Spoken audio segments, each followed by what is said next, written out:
ಭೀಕರ ಅಪಘಾತ, ಸಾರಿಗೆ ಬಸ್ ಪಲ್ಟಿಯಾಗಿ ಇಬ್ಬರ ಸಾವು, 67 ಪ್ರಯಾಣಿಕರಿಗೆ ಗಾಯ.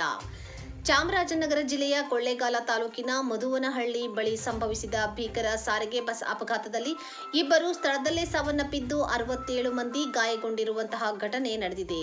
ಗಂಭೀರವಾಗಿ ಗಾಯಗೊಂಡವರನ್ನು ಆಸ್ಪತ್ರೆಗೆ ದಾಖಲಿಸಲಾಗಿದೆ. ಸ್ಥಳಕ್ಕೆ ಕೊಳ್ಳೇಗಾಲ ಗ್ರಾಮಾಂತರ ಪೊಲೀಸರು ಭೇಟಿ ನೀಡಿ ಪರಿಶೀಲನೆ ಮಾಡಿದರು. ಇಂದು ಸೋಮವಾರ ಹಾಗೂ ಹುಣ್ಣಿಮೆಯ ವಿಶೇಷ ದಿನ.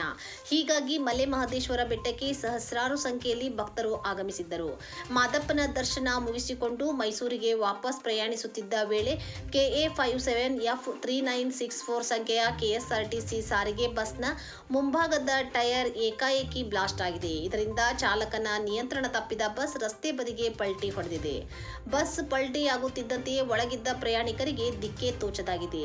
ಅಪಘಾತದ ತೀವ್ರತೆಗೆ ಇಬ್ಬರು ಪ್ರಯಾಣಿಕರು ಸ್ಥಳದಲ್ಲೇ ಜೀವ ಬಿಟ್ಟಿದ್ದಾರೆ. ಬಸ್ನ ಅವಶೇಷಗಳ ನಡುವೆ ಸಿಲುಕಿದ್ದ ಎಲ್ಲಾ ಪ್ರಯಾಣಿಕರನ್ನು ಹೊರಗೆ ತೆಗೆದಾಗ ಮೃತಪಟ್ಟಿರುವುದು ಬೆಳಕಿಗೆ ಬಂದಿದೆ.